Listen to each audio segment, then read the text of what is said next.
Live from Washington, D.C., this is Balance of Power with Joe Mathieu. The president leaves the bubble to talk affordability. Welcome to the Tuesday edition as Trump heads for Pennsylvania later to make the case for his economic plans. We'll get the latest on the agenda from Bloomberg Washington correspondent Tyler Kendall with insights later from Republican Senator Pete Ricketts as we consider affordability in health care as well. An important vote coming up on Thursday in the U.S. Senate as the president gives Volodymyr Zelenskiy days to respond to a peace proposal. We'll discuss the hope and the effort to find peace in Ukraine when we talk to Slovenia's Minister of Foreign Affairs, Tanja Fajon. Analysis from our political panel this hour, Rick Davis and Jeanne Zaino.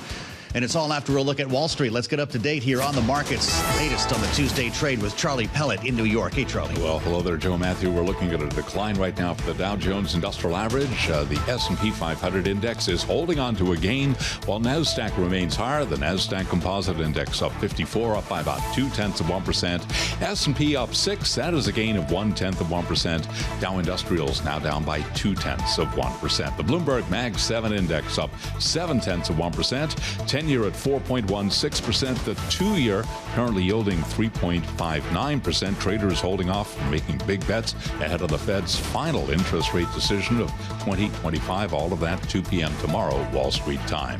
Right now, we have got gold up $12 the ounce, up 0.3%, 42.03. Silver up 3.5%, 60.21 the ounce. West Texas Intermediate crude down 1.2%, 58.17 a barrel. And Bitcoin is up 2.9%, 93,978 on Bitcoin. As I mentioned, a decline for the Dow. JP Morgan Chase shares certainly weighing on the industrials. JP Morgan Chase down 2.9% right now after Marianne Lake, CEO of Consumer and Community Banking, said the bank sees full year 2026 expenses at $105 billion. Now, her remarks came at a Goldman Sachs conference. Recapping, the Dow lower right now, down 81 on the Dow, drop there of 0.2%. The S&P and NASDAQ, they both remain higher. Right now, the S&P up 0.1%, NASDAQ higher by 0.2%. For on-demand news 24 hours a day, subscribe to Bloomberg News now wherever you get your podcast. And back we go to Washington. Once again, your host, Joe Mathieu. Okay, Charlie, we thank you, and we'll have more on the Tuesday trade with Charlie Pellet just about 20 minutes from now here on Balance of Power. Thank you for joining us on the Tuesday edition on Bloomberg TV and radio, streaming live now on YouTube as well and on Bloomberg Originals. If you're in the car, find us on Sirius XM channel 121. As the president prepares to leave the bubble, yes, a little bit later on today, he's got a couple hours still, they'll gas up the jet, and the president will fly to Pennsylvania. This may sound familiar, to talk affordability. It's almost like we're back in the Biden administration at this moment as the administration tries to frame its economic plans in a way that not everyone seems to be feeling or is borne out in the data. President Trump sat for an extended interview with Politico and was asked by Dasha Burns about the issue. Here's how that went. I do want to talk about the economy, sir, here at home, and I wonder what grade you would give A+. A+. Yeah, A+++++. The word affordability. I inherited a mess. I inherited a total mess. Prices were at an all-time high when I came in. Prices are coming down substantially. To our count, that was 5 pluses as the president rates his economy at the end of year one. Now on his way to Mount Pocono, Pennsylvania, he'll be speaking after the bell to a crowd of supporters. And of course, we've seen the president outperform on the stump, and he tends to do better in polling when he is out in front of people. So it's on now. This is going to be the beginning of a bit of a road show, and that's where we start our conversation with Bloomberg Washington correspondent Tyler Kendall's with me here at the desk in our Washington bureau. Tyler, this is straight out of the Biden playbook, even going back to knock around near his old hometown in Pennsylvania. Right, exactly. And this idea that officials have to thread the needle between saying that the economy is doing well when polling and data is showing us that Americans don't feel that way. And there's 2 statistics that I pulled for our conversation today that I think put it into context. One is our Harris poll conducted for Bloomberg News back in October that found that 55% of employed Americans are concerned that they're going to lose their job. And then pair that with the most recent consumer sentiment reading, which is improving. Friday's numbers from the University of Michigan showing that it rose for the first time in 5 months. It's still hovering near those record lows. So we know that the White House really wants to try to recapture this narrative when it comes to higher prices, any signs of a slowing labor market. And this marks the first big domestic policy speech that we've seen from President Trump since November, when Republicans really were handed that slew of election losses over the issue of affordability, which is now front and center of these conversations. And it's an issue that the president likes to call a Democrat con job or a Democrat hoax. Even the term affordability, he says, is something that was invented by Democratic operatives. So are you hearing anything from the White House on the contents of this speech and what type of rhetoric we're going to hear tonight? So we did get sort of a preview from the White House press secretary, Caroline Leavitt, in an interview earlier today. And we're really expecting President Trump to actually tout some of the more recent policies. I mean, we've spoken so many times on this program about all of the different policies we've seen come out in really just the past few weeks, right? Over the weekend, President Trump signing that executive order directing the Department of Justice and Federal Trade Commission to look into alleged price gouging and unfair trade practices, also reminiscent of the last administration in a bid to try to bring down grocery prices, look into the food supply chain. Other things such as the recent relief we've seen for American farmers. We played the sound from the Politico interview where President Trump did mention those exemptions for some agricultural tariff products. He didn't rule out additional carve-outs, but then it will be interesting to see how he frames some of the things that haven't quite come to fruition, such as his idea for tariff rebate revenue checks, which is something that we know that he's really put. Is that real, Tyler, or are we just talking about it? Well, we know that it's something that very likely is going to need Congress's approval, right? Power of the purse. We've heard some administration officials. I was in an event last month with the Deputy White House Chief of Staff who said that they would look into potentially a way to do this without Congress, but that seems to be a little bit of a stretch at the moment. But I'll bring up Congress, Joe, because as you've been following, of course, the affordability issue that could really come to a head for this president as we head into the end of the year is going to be health care. And at the moment, that is squarely on Capitol Hill's shoulders. And we haven't really seen Republicans coalesce around a plan for those expiring Affordable Care Act premium tax coming subsidies. To a head or a cliff, as Democrats would tell you. The president continuing his refrain in this interview,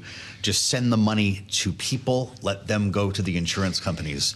But there's no evidence that that would help to lower premiums, is there? Right. So it seems like President Trump is coalescing around a plan that we've really said that we had our eyes on for a while here. Likely from Senator Bill Cassidy, Republican from Louisiana, leads the HELP committee. He wants to see more money going into health savings accounts. This would be a bid to encourage Americans to try to get into plans that have lower premiums but higher deductibles, with the idea that if they have more money in their HSAs, then they can afford higher out-of-pocket costs. But as you're saying, we really have to see how this actually threads the needle to lower prices for Americans down the line. And really, the deadline is coming up in a matter of days that millions of Americans could see their costs spike related to health care if at least an extension doesn't get done. So Republicans could potentially hammer out a different sort of deal. Again, in that Politico interview, President Trump didn't rule out an extension on these ACA tax credits, but it's very clear that he wants to see a different plan. Yeah, so it's interesting to see Bill Cassidy teaming up with Mike Crapo here, Finance Committee Chair,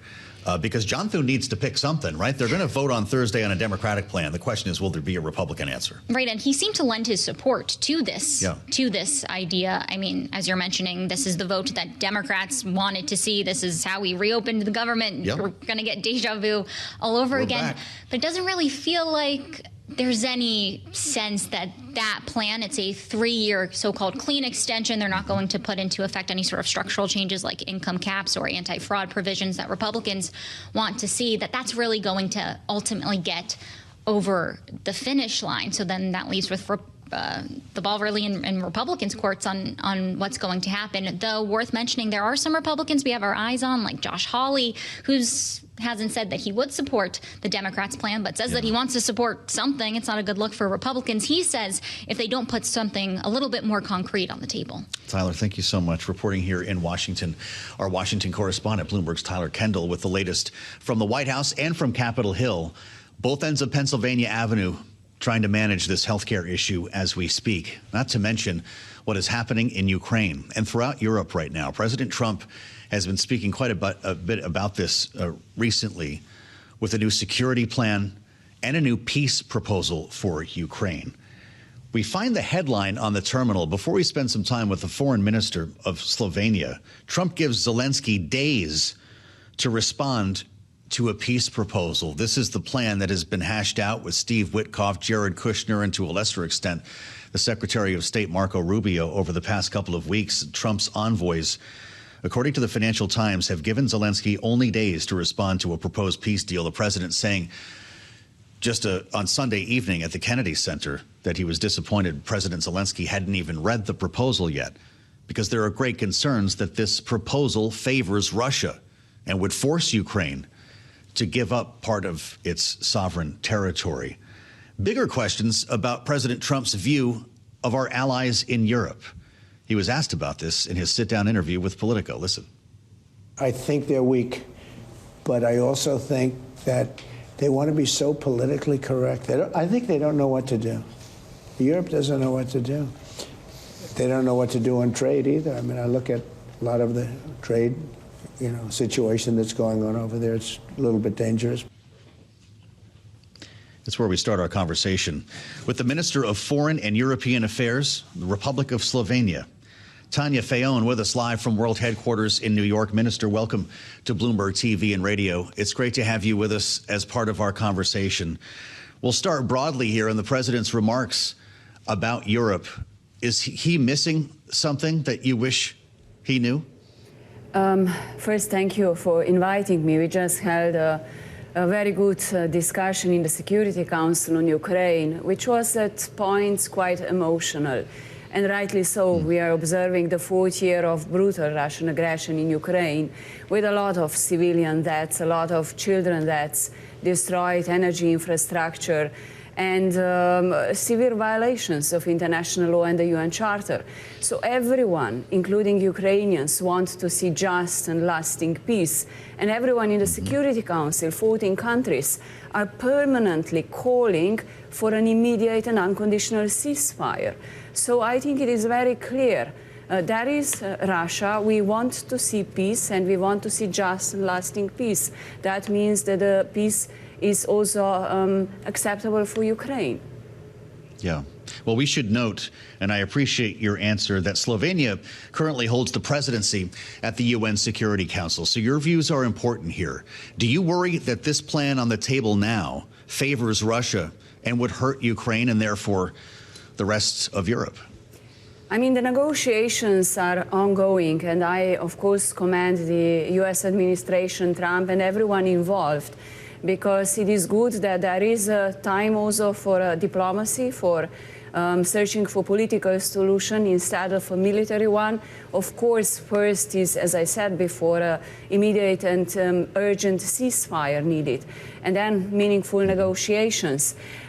Ukraine has to be at the table. Europe has to be at the table. We are discussing about strong security guarantees for the countries. That something like similar wouldn't happen again in the future. And it's also about accountability. It is a brutal war that is ongoing. We see really horrible acts. I was traveling myself not long ago in Ukraine, in several parts of the country. When you see young people, children being amputated without legs, without arms, I mean, these are wars victims. So we do have to all do more. And I encourage the diplomacy to work. And I encourage all sides to be equally engaged, especially Ukraine, because Ukraine is deciding about its own future. We speak about territorial sovereignty and integrity. No one by force can change the internationally recognized borders. You know, when you consider the idea of this peace plan being accepted within days, the FT is reporting that that timeline is keying off President Trump's hope to have a peace deal in place, a deal agreed to by Christmas. Minister, is that possible? I mean, I wish to see that it is possible. I think we all wish to see a just and lasting peace for Ukraine and a peace agreement But this is a question mostly for those that are sitting at the table. I speak mostly here about President Zelenskiy. He's speaking about the state and about the future of his state. That's why I say it's very important that everyone is at the table, that the dialogue is ongoing, but still, as long as there are bombings every day, I don't see it's a good way to find meaningful negotiations. So yes, I do commend the efforts of Trump and administration because we start talking, and Europeans, but it is clear how these talks should be conducted, meaningful way and based on an international law and a UN Charter. Minister Fajon, President Trump sat for an extended interview with Politico and was asked about these negotiations. I'd like you to hear what he said, and we'll have you respond. Listen. Which country right now is in the stronger negotiating position? Well, there can be no question about it. It's Russia. It's a much bigger country. Zelenskiy rejects this deal. Yeah. Is there a timeline? Is there a point at which you say, okay? Well, he's going to have to get on the ball and start accepting things. You know, when you're losing, because you're losing. Do you think Ukraine has lost this war? Well, they've lost territory long before I got here. They lost a whole strip of seafront, big seafront. Minister Fajon, I'll ask you the same question. Do you believe Ukraine is losing this war? I think Ukraine has high moral, and it's quite an inspiration to see people fighting for their own territory and the country. As I said before, no one, and I will repeat it, no one can by force simply take your land away. We had our own history in former Yugoslavia, and that is why I say it's all about territorial sovereignty and integrity.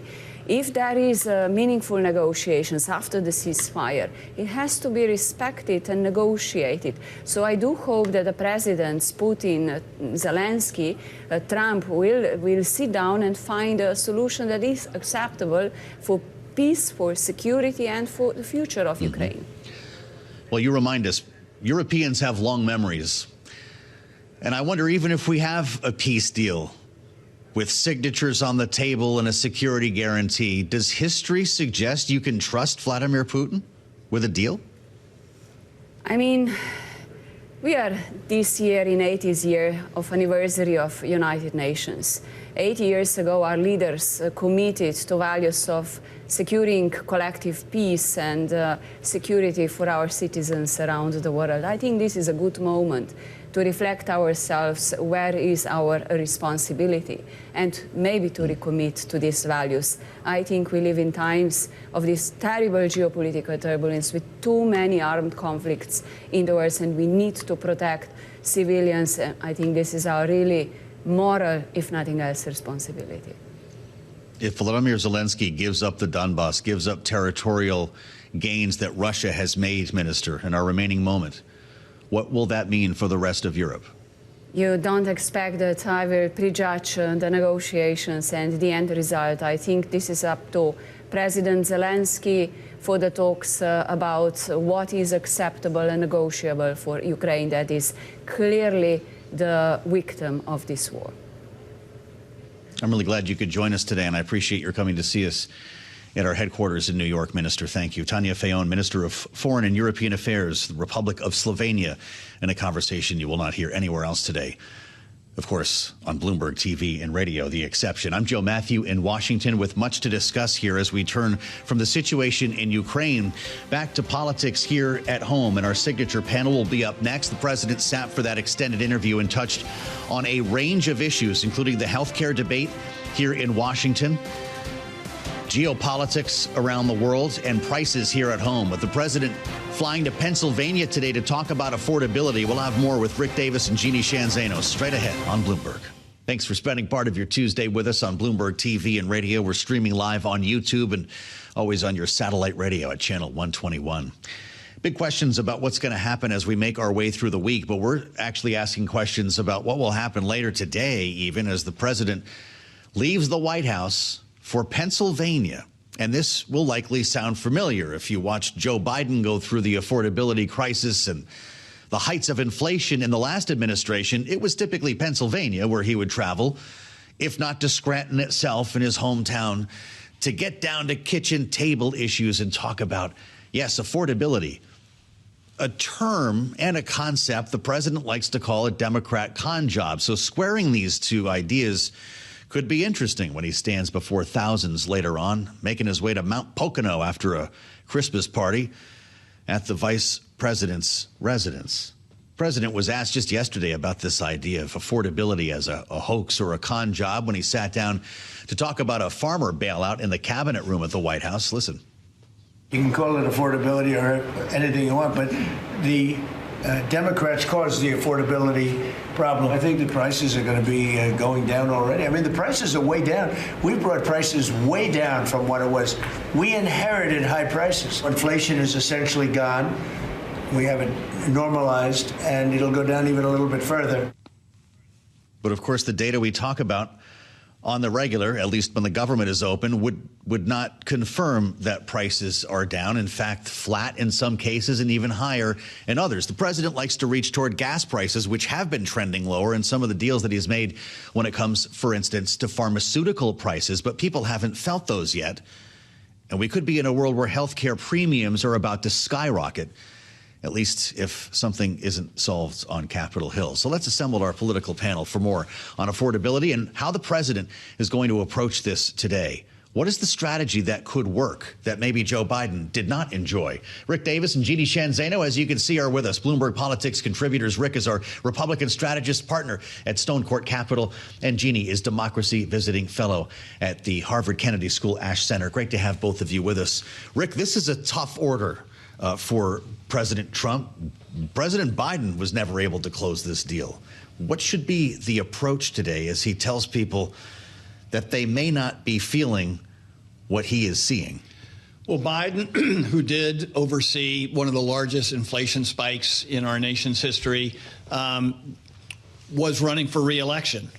We didn't realize that he wouldn't make it all the way, but that's right. At the time, he was trying to be empathetic. He was trying to show the kindler, gentler Joe, Uncle Joe side. Yeah, right. I feel your pain kind of approach. And that was a disaster because at the same time, he, too, was vaunting all the positive things his administration was doing to bring these prices down, and consumers weren't buying it, right? Nobody bought that line. Donald Trump is not running for re-election, so he has more options on the table. Okay. A little truth to power might be a good approach. A forecast for how we're going to deal with it methodically over the course of the next 2 years. But then that takes away his optionality, and Donald Trump loves optionality above everything else. He loves to be able to turn on a dime. What's working today, if it's not working, we'll try something else tomorrow. So honestly, he talks about this is a great economy. It's an A economy, A+++.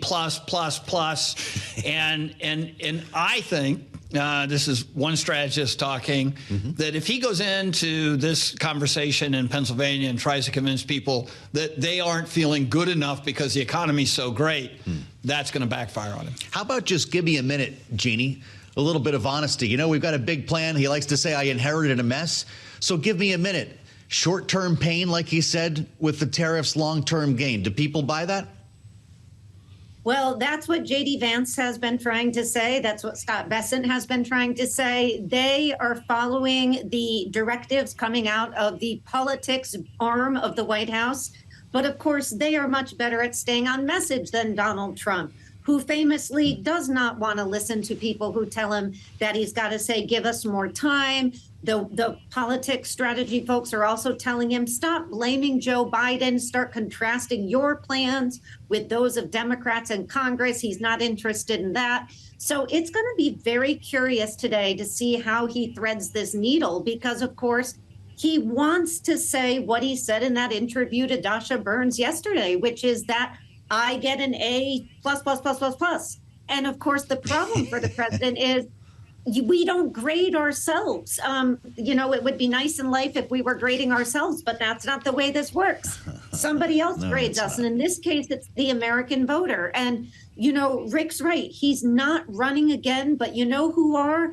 All of his Republican counterparts that are running in Congress. And if he loses this House in the midterm, he has a very long 2 years left on his term when the Democrats will be using oversight powers to investigate him. So he's got an awful lot at stake here, and he's got to get this messaging right today. You know, Jeannie's a professor at Iona University. I bet she's a hard grader. Remember the daily interviews? They're just grinding through these interviews with Jared Bernstein, Brian Deese, the Biden economic team. They talked about shrinkflation, right? They brought the meat packers into the White House to talk about gouging. They talked about supply chain. Will we hear specifics like that from this administration? Because it didn't work, obviously. Yeah, I don't think so. I mean, Donald Trump is the ultimate promoter, right? Mm-hmm. And you don't promote the negative. I mean, like, go to where he wakes up every morning and says, this is great. I mean, like, you know, and even though he does things like attack his allies and things like that, it's because other things are happening that are even better than having allies.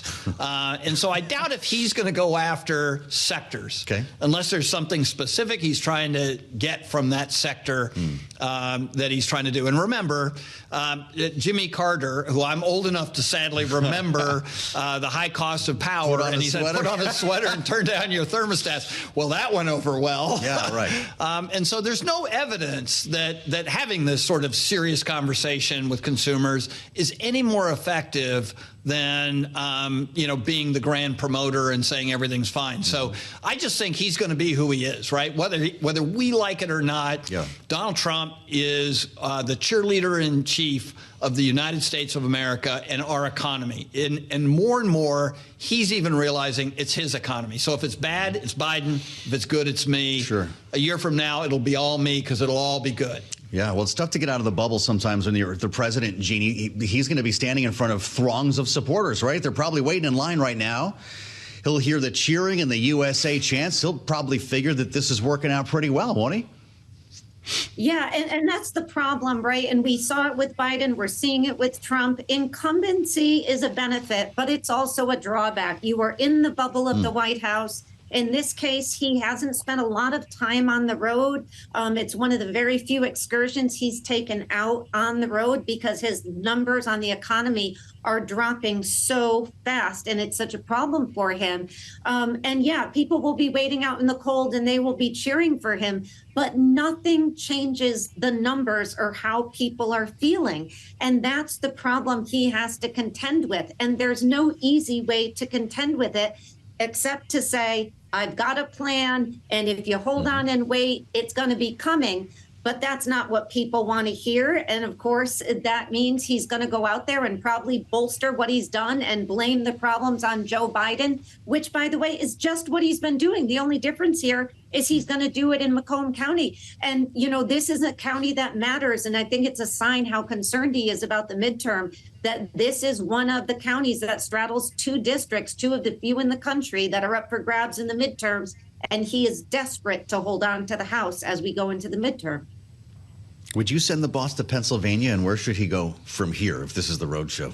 You know, I'm not sure I would go to Pennsylvania. I mean, your point, he's not running for re-election. As Pennsylvania goes, so does the country, but he's not on a ballot. Yeah. And he's inviting a week's worth of response from Josh Shapiro, who is running for president. Yeah. And it's almost like handing a Democrat a gift bag from this administration. Yeah. So I think I would find a much more benign state with a Republican governor. Everyone's got the same problems. There's nothing unique about Pennsylvania, only its zip codes nearby. Sure. And I think that would be a more effective tool, because then he has a governor who's going to go around that state for a week and talk about how right he is, not how wrong he is. Interesting. And as you're filling out that map in the strategy meeting, Rick, are you adding frontline Republicans who could be at risk in certain districts? Are you trying to target midterm races while you're trying to deliver your own message? Yeah, I mean, look, this is obviously a very skilled political operation around Donald Trump. They've done things that nobody else thought they could accomplish. But I have not seen the gang tackling on administration priorities the way previous administrations have done it. You know, there was a real lack of interest in selling the one big beautiful bill. His signature legislative achievement, arguably for the rest of his term, and nobody went out and really sold it other than the vice president, who it was like an afterthought. And Republicans today grumble about that because they have to go back to their districts and defend it. Right. And they didn't get any high cover from cabinet members or from the president himself. And so I'm not surprised that this is a lone wolf effort. I mean, where's the entire cabinet push out to all these other states, all these other businesses? What events are going to be held in Washington while he's in Pennsylvania, echoing the same message? None. So what do you make of that, Jeannie? Is it because Donald Trump, in our remaining moment, is the only one who can sell it? He is the best salesperson they have, obviously. He's one of the best in the country on both sides of the aisle. But the reality is people have been out. Members of his cabinet are on the air all the time. They are not necessarily going throughout the country. But the problem is they don't have a lot of good news to sell. We are facing a crisis in healthcare. They've got no answer for that. We are facing, a really coming off the heels of a really bad election season for them. Consumers are angry. They're facing Christmas. So, it's got to be Trump that's out there. There's not a lot else they have to offer, and he's got to trumpet this. Well, we'll see how many dolls we can afford this Christmas. Jeanne, Zaino, and Rick Davis, the best we have. Many thanks to our panel. Coming up, our conversation with Senator Pete Ricketts, the Republican from Nebraska, weighing in on all the issues we're talking about today, only on Bloomberg. We're live in Washington, covering both ends of Pennsylvania Avenue, and they do collide on this issue of health care as the president prepares to head off to Pennsylvania to talk about affordability. You chose a very smart time to join us because an important lunch directed by the Senate Republican leadership has just wrapped up, and we might be able to start answering some of the questions that we've been asking in our conversation earlier with Rick Davis, Jeanne Zaino, even earlier with Ashley Davis. Republicans' answer to the Democratic proposal on health care reform. This came up last evening in Donald Trump's conversation on Politico. He held an extended interview in which the issue of extending the enhanced Obamacare subsidies came up. Dasha Burns asked him about this. Listen. Will you tell Congress to extend those Obamacare subsidies while you work out another deal? I don't know. I'm going to have to say, I'd like to get better health care. I'd like to have people buy their own health care, get much better health care. And what I want to do, very simple, I want to give the money to the people, not to the insurance companies. Just one of the ideas floated in this lunch meeting, I can only assume, on whether to hold a vote on a Republican-drafted alternative to whatever Democrats are going to put forth in the promised vote on Thursday. And what we understand is Democrats will seek a 3-year extension to these COVID-era subsidies. A man who was in the room, this is why I say you picked a real smart time to join us on Balance of Power, because a man who was in the room is with us now. Senator Pete Ricketts, Republican from Nebraska, live on Capitol Hill. Senator, it's great to see you. Are you any closer to answering these questions about what a Republican answer might look like? Thank you very much for having me on. And indeed, Republicans are going to put forward our own plan with regard to how we fix this broken system. Obamacare has been a disaster for the last nearly 20 years. It's failed to deliver on its promises. You can't keep your doctor. Prices just kept going up and up and up. And we know that there's solutions out there. I agree entirely with what the president was saying. Just give the money to the people and not to insurance companies. In fact, in the bill that we just passed earlier with regard to reconciliation, we changed it so you could put HSAs with bronze level plans to be able to give money directly to people as opposed to giving it to insurance companies. We know there's a variety of other things that will work as well, like allowing people to buy insurance across state lines, association healthcare plans, creating high-risk pools for people who've got pre-existing conditions to take care of them.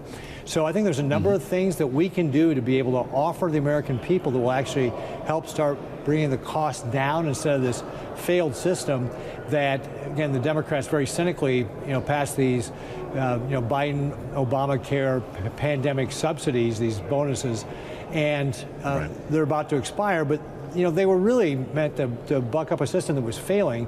And so just throwing more money at a system, and to your point about Democrats just want to extend the same system that we already know is rife with fraud and corruption, that's wasting, millions and millions of dollars. This is not what we want for the American people. We want to try and find solutions. Well, it was noteworthy that Senate Majority Leader John Thune last night decided to back the plan put forth by Bill Cassidy and Mike Crapo, Senator. It doesn't sound like the caucus has arrived at a plan. Is that fair to say? Actually, I had to leave the lunch before to get to this interview, so I don't know what the final outcome was.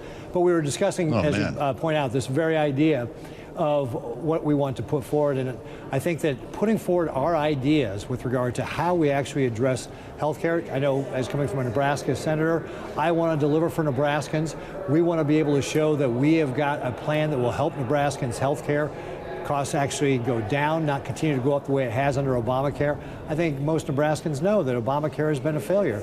So we as Republicans want to show, here are some of the ideas that can actually make a difference versus continuing to support the same old Democrat system that we know has failed and, frankly, is rife with corruption and fraud. I almost feel like I should apologize for pulling you out of that meeting, Senator. That's pretty important stuff. Do you have confidence that there will be a solution? We hear about what's going to happen with subsidies and premiums rising 2, 3, and 4-fold if we go over the so-called cliff. Will there be a solution before the end of the month? One of the things I think it's important to note is that when the Democrats put these Obamacare, COVID bonuses out, they took the caps off who could get them. So we're providing these to people at much higher income levels. What we really want to do is focus on helping people who are at the lower income levels with regard to that. I absolutely believe there's a solution out there. We do need Democrats' help on this, right? We need to get to 60 votes to be able to pass anything with regard to how we're going to reform health care.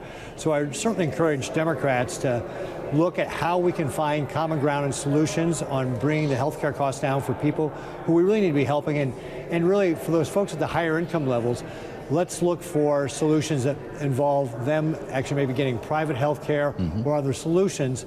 But really, as a government, we should be trying to help the people who are at the lower income level. I want to ask you about chips and national security, Senator, with your position on the Foreign Relations Committee. You're up with an important bill here, and it's something that's very important to our listeners and our viewers on Bloomberg, having just spent 24 hours talking about Nvidia potentially selling H200 chips to China. Of course, we'll see if China allows that to happen. But you've got a SAFE Act you're co-sponsoring with Chris Coons that would essentially codify the export controls, as I understand it, where they are now. It would cement them in place. Does your bill compete with this idea of selling H200s to China? So our bill, the Safe Chips Act, is designed to make sure that we don't sell our high-end AI chips to China. And I really think it just supplements what the administration is trying to do. It does give the Commerce Secretary the ability to adjust the standards 30 months down the road. If the administration gives licenses on the chips like the H200, it doesn't revoke any licenses the administration gives out, but it does really set a bar to slow down the number of chips that would be going to Communist China.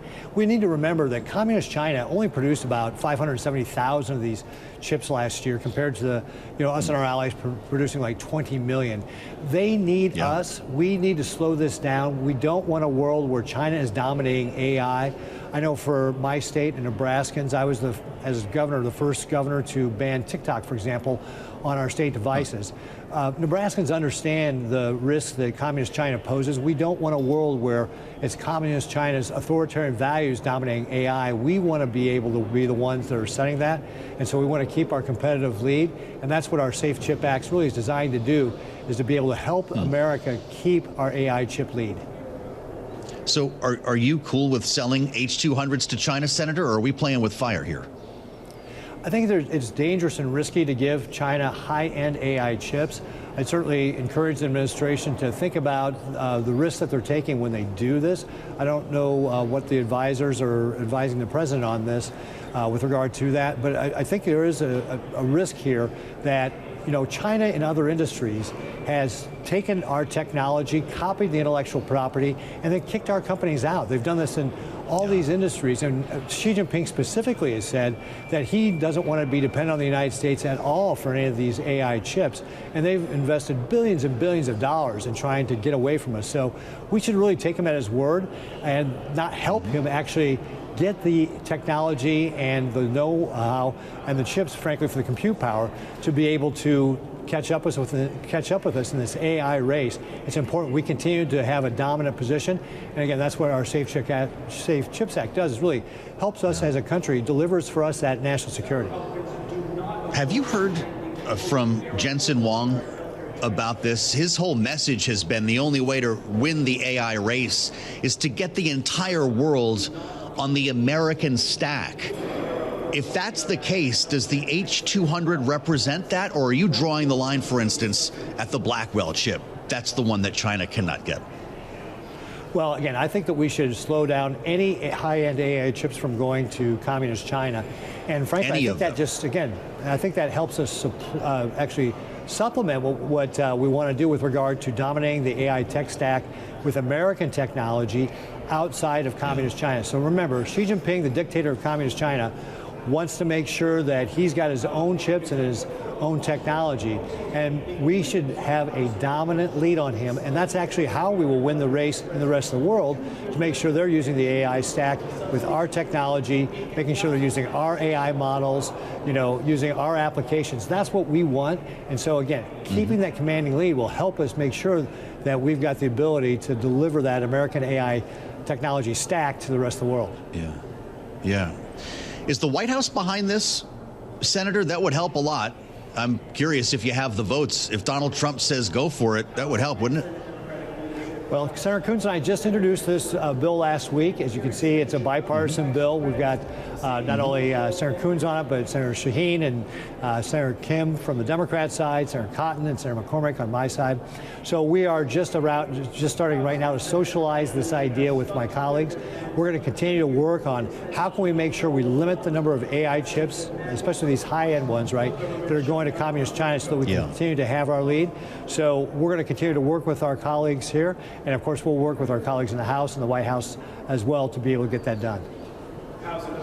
Really interesting moment that we're in with regard to Ukraine, Senator. And I know that the NDAA, the National Defense Authorization Act, includes, I believe, $400 million to support efforts in Ukraine through intelligence, through military and so forth. Is that the way to end this war, is to continue supporting Ukraine?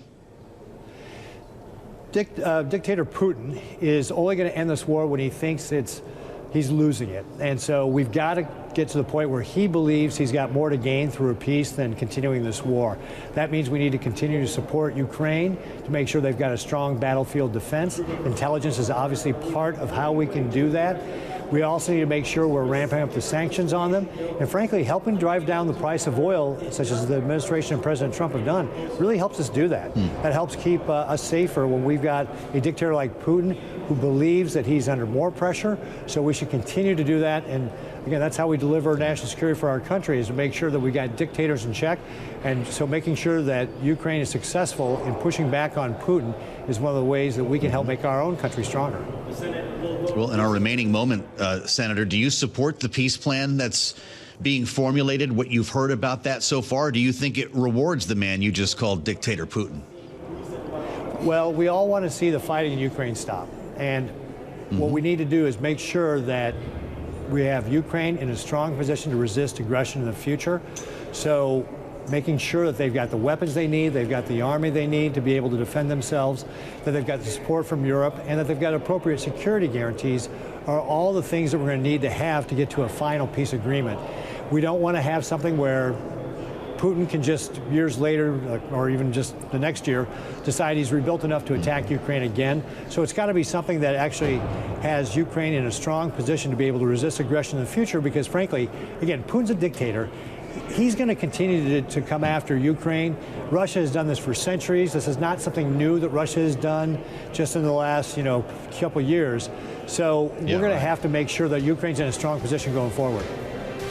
Well, Senator, I appreciate your time. You've been very generous, and it's good to compare notes on a series of topics today. Pete Ricketts, the Republican from Nebraska, with us live from Capitol Hill. Senator, thank you. We'll meet you back here on the late edition of Balance of Power that starts at 5 p.m. Eastern. We'll spend some time with Democratic Senator Tina Smith of Minnesota. Stay with us on Bloomberg.